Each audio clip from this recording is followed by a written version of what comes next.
جی بھائی السلام علیکم، کیا نام ہے آپ کا؟ جی جی جی وعلیکم السلام سید نعمان رضا شاہ. سید بھائی، سید نعمان رضا شاہ صاحب، حکم کریں، کہاں سے کال کیا؟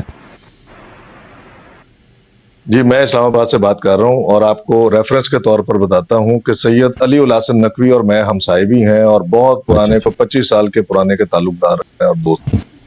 ان کے متعلق کوئی اسکینڈل والی بات بتائیں نا، سب کو مزہ آ جائے. نہیں، سید علی الحسن نقوی بڑا ہی نیک نیت اور ایماندار انسان ہے. نہیں، وہ باتیں جو آپ کو پتا ہے جو ہمیں نہیں، وہ بتائیں نا. مزہ آئے سب کو. ہاں نہیں وہ نہیں، وہ نہیں شروع سے بتائے ہی گا، نا دیکھیں. میرا چونکہ دوستی بھی ان کے ساتھ اسی وجہ سے ہوئی تھی کہ میں اور علی الحسن نقوی جو تھے نا وہ بڑے مختلف قسم کے اہل سنت بچے تھے نا. اچھا صحیح. ہم وہ تھے کہ مطلب میں آپ کو اپنا بتاتا ہوں کہ جس سے نا تھوڑا سا سننے والوں کو بھی فائدہ ہو، کیونکہ ہمارا مسئلہ یہ ہوتا ہے کہ میں نے ابھی پیچھے وہ ان مولانا صاحب کی گفتگو نہیں سن رہا تھا، صرف جیسچر سن رہا تھا، تو آواز مجھے آپ کی آ رہی تھی نا. صحیح.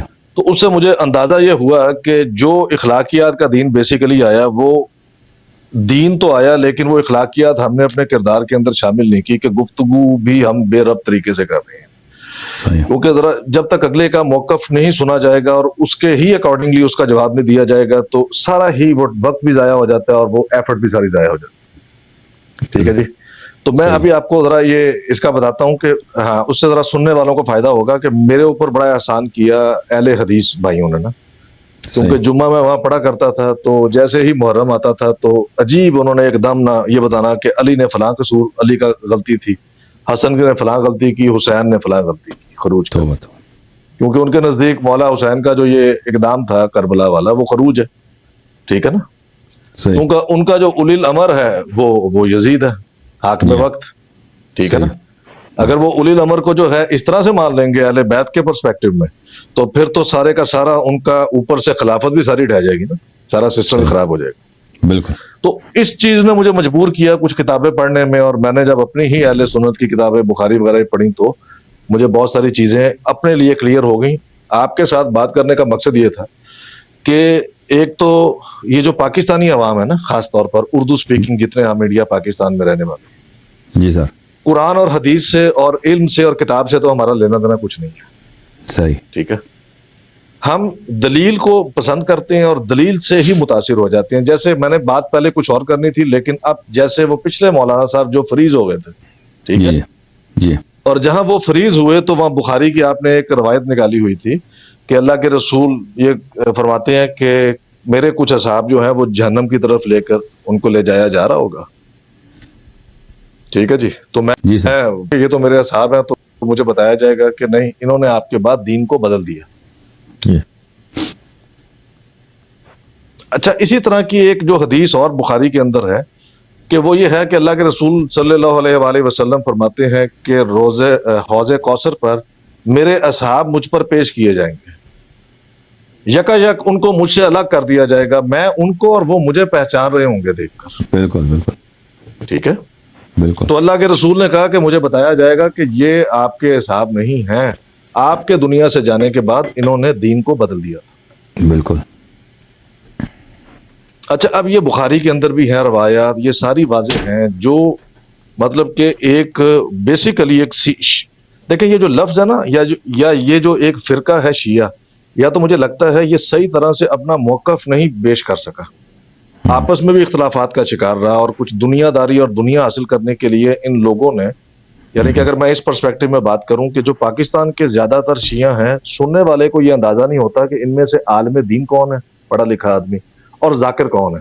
تو ذاکر نے اس پورے مقصد کو بڑا نقصان پہنچایا ہے، پاکستان کا جو جاہل ذاکر جو انڈیا میں بھی ہوتا ہے اس جگہ. صحیح بخاری سے، صحیح مسلم سے ایسی باتیں خوفناک ثابت ہیں کہ میں وہ چاہ کر بھی اہل سنت ہو کر بیان نہیں کر سکتا. جیسے مسلم کی ایک روایت ہے، میرے پاس اب اس وقت نمبر نہیں ہے تو میں ذرا، کیونکہ میں مولانا کے پرسپیکٹو میں کانٹیکس میں بات کر رہا ہوں. ٹھیک ہے جی سر. کہ ایک دفعہ حضرت عباس اور مولا علی علیہ السلام جو ہے وہ تشریف لے گئے خلیفہ دوم حضرت عمر کے پاس. ان کا آپس میں زمین کا کوئی جھگڑا تھا. ٹھیک ہے جی.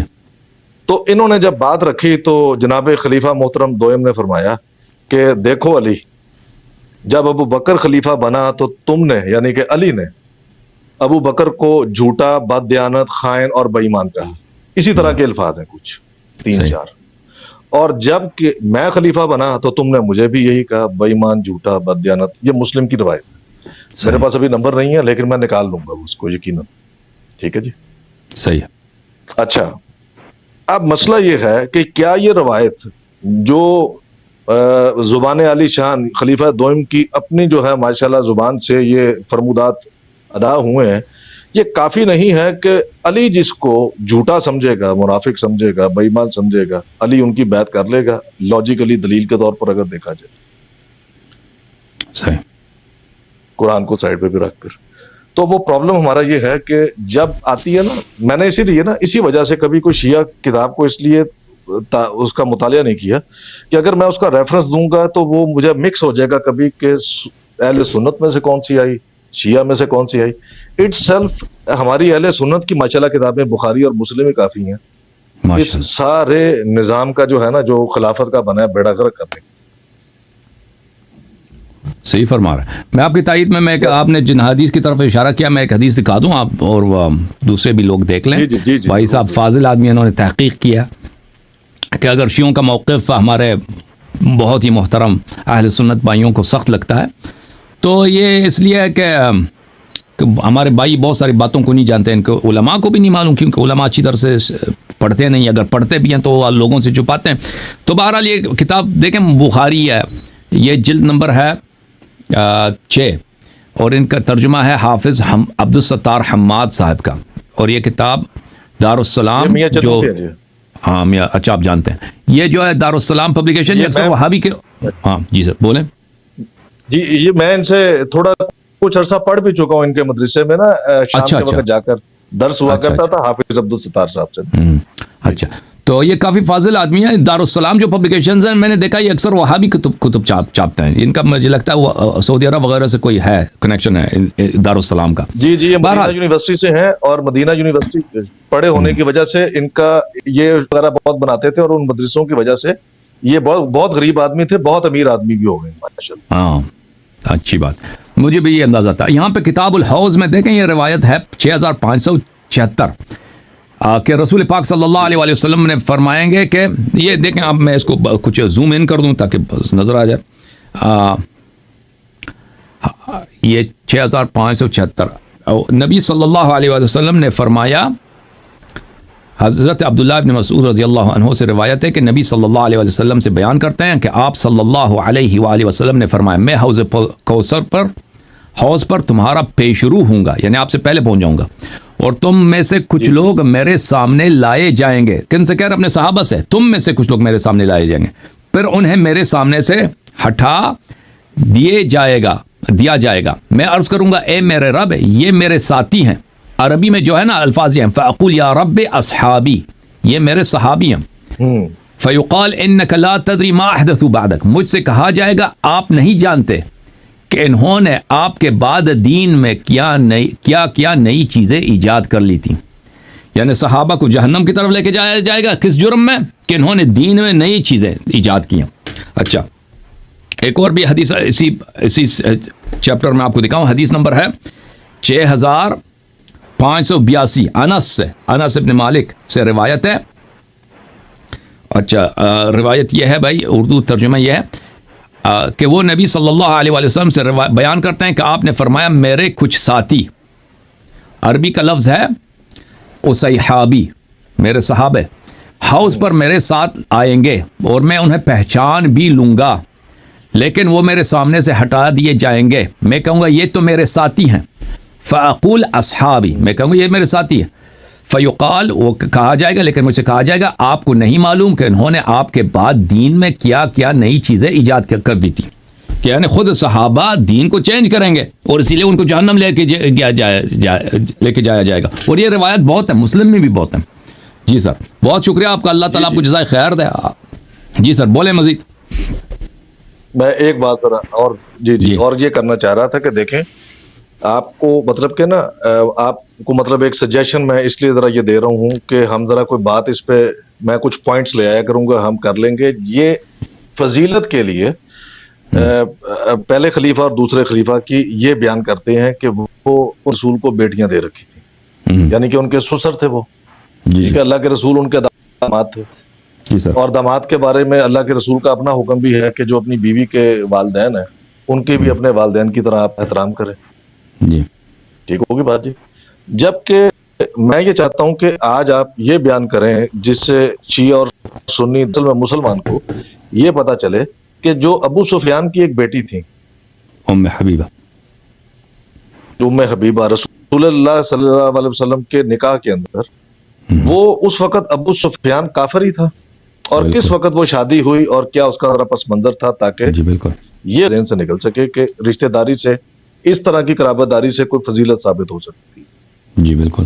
وہ اس وقت نا ام حبیبہ ہجرت کر گئی تھی حبشہ، اب مجھے یاد نہیں حبشہ میں اس کا شوہر وفات ہو گیا، اب مدینے آ کے وفات ہو گئی، وفات ہو گئے وہ، پھر نبی صلی اللہ علیہ وسلم نے ان سے شادی کی تھی، اور اس وقت ابو سفیان جو تھا کفار کا، نہ صرف کافر تھا، کفار کا سردار تھا، یعنی اس کے بعد وہ غزوے ہوئے، مثلا غزوہ احزاب ہوا ہے، غزوہ احزاب میں وہ جتنا لشکر لے کے آئے تھے وہ تو بڑا ہی سخت منظر تھا، غزوہ احزاب، غزوہ خندق، کہ وہ اتنے ہزاروں کی تعداد میں مختلف قبائل سے پورے جزیرۃ العرب سے لوگوں کو، وہ یہود بھی ساتھ مل گئے تھے، عرب بھی ملے تھے، یہود عرب نہیں ہیں، ان کو ملا کے کہ اب مسلمانوں کا بالکل ہم نے خاتمہ، صفائی کر دینا، اس پرابلم کو حل کر دینا بھائی، کہ یہ پرابلم ہے نا ان کو، وہ کس طریقے سے حل کرنا، قتل عام سے، کہ ان کے سب مردوں کو قتل کریں گے، عورتوں کو لے کے آئیں گے اپنے لیے، اسی نیت سے آئے تھے۔ اور پھر اللہ تعالیٰ نے کا احسان ہوا کہ بھئی وہ احزاب والے وہ بکر گئے، شکست کھا گئے، عامر بن عبدود کے مرنے کی وجہ سے، وہ قتل، اس کو کس نے قتل کیا؟ امیر المؤمنین علیہ السلام، صرف ایک شخص نے جہاد کیا وہاں پہ، صرف امیر المؤمنین علیہ السلام نے ایک تلوار چلائی ہے، عامر قتل ہوا ہے، تو پھر اس کے بعد وہ بکر گئے، ان کو شکست ہو گئی۔ تو ابو سفیان جو تھا، ہر لشکر میں، دیکھیں میرے محترم ناظرین، ہر لشکر جتنے جنگیں ہوئی ہیں رسول پاک صلی اللہ علیہ وسلم کے خلاف، اس میں ابو سفیان لیڈر تھا، ابو سفیان فائنانسر تھا، ابو سفیان اس کے پیچھے، اور اس کی وائف ہند، یہ لوگ اس کے پیچھے جو ہوتا ہے نا کانسپریسی، وہ اس کا نقشہ بنا دینا، پلاننگ کرنا، پیسے جمع کرنا، کیونکہ جنگ کے خرچے ہوتے ہیں، پھر یہ جو ہوتا ہے کہ جنگ کے لیے لوگوں کو آپ ان کو کنونس کریں کہ وہ جنگ میں حصہ لے لیں، بھائی وہ ہر ایک قبیلہ تو نہیں آنا چاہتا بھائی ہم کیوں آ جائیں ادھر، ہمیں قتل ہوں گے، تو ان کو وعدے دینا کہ بھئی ہم پہ آپ کو غنیمت ملے گا یا پیسے ملیں گے، ادھر ان کو لے کے آنا، یہ سب ابو سفیان کے کارنامے تھے۔ تو اس کی بیٹی سے رسول پاک صلی اللہ علیہ وسلم نے شادی کیا، اور اس کے علاوہ حضرت صفیہ ام المؤمنین صفیہ رضی اللہ تعالی عنہ، صفیہ بنت حیی ابن اخطب، وہ حیی بن ابن اخطب جو ہے وہ رسول صلی اللہ علیہ وسلم کا سسر ہے، وہ یہودی ہے، وہ کسی روایت میں نہیں ہے کہ وہ مسلمان بھی ہوا تھا کبھی، وہ یہودی ہے، رسول صلی اللہ علیہ وسلم نے اسے شادی کیا۔ تو یہ نہیں ہے کہ اگر انسان کسی عورت سے شادی کرتا ہے تو اس کا سسر حتماً وہ بڑا ہی مومن آدمی ہوگا، بڑا ہی اچھا آدمی ہوگا، یہ کوئی بھائی یہ لوگ خود مزے کی بات ہے، ایک خود اپنی مسلم میں روایت کرتے ہیں کہ نبی صلی اللہ علیہ وسلم کے دونوں والدین نستجیب اللہ کافر ہیں، ٹھیک ہے نا، جو نبی کے دونوں والدین ہیں، والد اور والدہ دونوں نستجیب اللہ مشرک اور کافر ہیں، پر یہ، اور ان کے پاس کوئی حدیث بھی نہیں ہے کہ انسان کا سسر ہمیشہ اگر انسان خود مومن ہے اس کا سسر بھی ہمیشہ مومن ہوگا، یہ تو کوئی عقلی قاعدہ ہے، قرآنی قاعدہ تو ہے نہیں، دنیا میں بہت ہوتا ہے کہ آدمی خود نہیں، ہمارے یہاں پر ہاں جی خود مومن ہے، اس کا سسر ہو سکتا ہے کافر ہو۔ ہاں دیکھیں میں آپ کو بتاتا ہوں کہ ہمارے دیوبند کے اندر تو قرآن کا ترجمہ، بہت ساری میجورٹی دیوبند میں قرآن کا ترجمہ پڑھنا کفر ہے۔ اچھا، وہ کہتے ہیں کہ آپ ترجمہ نہ، جی وہ ان کا نظریہ یہ ہے علماء کرام کا کہ اگر یہ ترجمہ صرف کیا گیا ہے مدرسے کے طلباء کے لیے جو عالم دین بن رہے ہیں، یہ عام لوگوں کے لیے نہیں ہے، اس لیے کہ اگر وہ عام بندہ پڑھ لے گا تو اس کے ذہن میں سوال اٹھے گا کہ یہ حجرات میں دو کون شخصیات تھیں جو رسول سے پہلے بول پڑی اور آوازیں بلند ہو گئیں، ٹھیک ہے، اگر وہ پہلے پڑھ لیں گے تو وہ یہ پوچھیں گے کہ یہ جو سورہ تحریم کے اندر جو مذمت آئی ہے ازواج کی، اور اس طرح ایک دو جگہ اور بھی آئی ہے، تو یہ کون سی ازواج تھی، کون سی پہ جو سوال اٹھے گا نا۔ اب ہماری کتابوں میں تو چونکہ الف لیلا کی کہانیاں لکھ دی گئی ہیں جو ہم نے بھی پڑھی تھی۔ دوسرا، خدا بیڑا غرق کرے اس کا، ضیاء الحق کا، کہ اس نے جو بعد میں دین دے دیا اور جو سارے کے ساری شدت پسندی اس ملک کے اندر پیدا کر دی، اس کے بعد تو حرام ہو گیا نا اس طرح کا کوئی بھی مسئلہ ڈسکس کرنا یا اس پہ گفتگو کرنا۔ حدیث کی کتاب تک پہنچنا اور اس کے ترجمے کو پڑھنا، اور اس کو اردو اتنی مشکل لکھی ہے کہ عام پاکستانی اس ترجمے کو بھی پڑھ کر کچھ نہیں سمجھ سکتا، کیونکہ کیسے کب ترجمہ ختم ہوا ہے اور کب مولانا صاحب نے اپنی تشریح اس کے اندر شامل کر دی، اس کے اندر کوئی ڈسٹنکشن نہیں ہے. ٹھیک ہے، اس لیے ہر فرقہ اپنے حساب سے ترجمے میں تشریح شامل کرتا ہے، جس سے میری عوام جو یعنی کہ پاکستان کی ہے وہ بیچاری گمراہ رہتی ہے.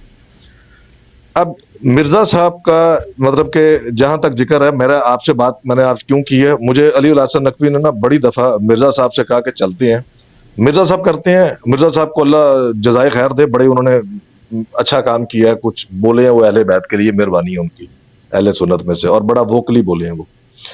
لیکن وہ پہلے پروگرام سیٹ کرتے ہیں کہ یہ کوسچن میرے سے کیے جائیں گے، اچانک مجھ سے کوئی سوال نہیں کیا جا سکتا، جو کہ یہاں پر میرے پاس ہے، کیونکہ آپ کے جو ہے نا آپریٹر نے نہ میرے سے کوئی کوسچن پوچھا، نہ ٹاپک پوچھا کہ کس پہ بات ہوگی، اور یہ مجھے بھی نہیں پتا تھا، کیونکہ میں نے اس مولوی کے جب ریئیکشن دیکھے پچھلے کے، تو اس سے میں نے اپنی ساری گفتگو چینج کر لی. میں نے کہا چلیں آج اسی کے اوپر جو ہے گفتگو کریں گے، اصحاب کے اوپر، کہ اصحاب کا یہ جو پیرالل کمپیریزن کرتے ہیں اہل بیت کے ساتھ، کہ اہل بیت کے بارے میں ایسی کوئی حدیث نہیں آئی کہ ان کو کوئی مجھ سے الگ کر دیا کسی مقام پر. ٹھیک ہے، اللہ کہ اہل بیت نے دین بدل دیا، یہ اصحاب کے لیے ماشاءاللہ مخصوص ہے، یا امتی کے لیے مخصوص ہے، میرے جیسے آپ جیسے بندے. صحیح. اور یہ جہالت یہ ہے کہ چونکہ ہمیں بار بار پڑھائی جاتی ہیں وہی چیزیں، تو میں نے چونکہ اس کو بڑی ارلی ایج میں ریسرچ کر لی تھی، ساری چیزیں پڑھ لی تھی، اور میں اپنے لیے تو مسئلوں میں سے نکل آیا تھا جو میں چاہتا تھا فائنڈ آؤٹ کرتا. میرا آپ سے گفتگو کرنے کا آگے بھی مقصد یہ رہے گا بیسیکلی کہ جو میرے ہیں نا اہل سنت پاکستانی انڈینز، ان تک کم از کم جو ہماری کتابیں ہیں ان سے ریلیٹڈ صحیح باتیں پہنچتی جائیں. جیسے مثال کے طور پر سیدہ عائشہ کی عمر انہوں نے نکاح کے وقت 8 سال لکھی، بالکل، اور رسول خدا کی عمر سیدہ عائشہ کے ساتھ نکاح کے وقت 56 سال لکھی. تو جو جس عمر تک وہ رہی رسول اللہ کے ساتھ تو وہ نابالغ رہی،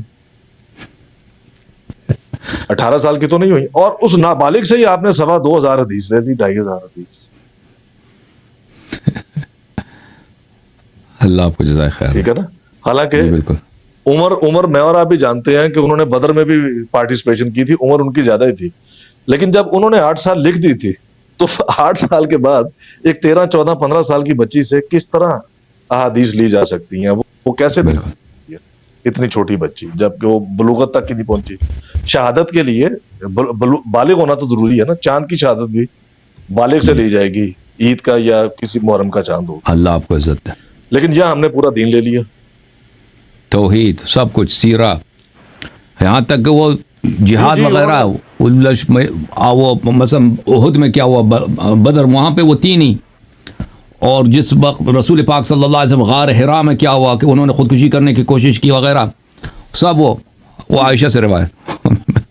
ٹھیک ہے نا، اللہ وہ روایت واقعہ اس وقت کا ہے جب حضرت عائشہ کی خود پیدائش بھی نہیں ہوئی تھی، وہ وقوع اس سے 14 سال پہلے ہو چکا ہوا تھا، بالکل، بلکہ 15-16 سال پہلے.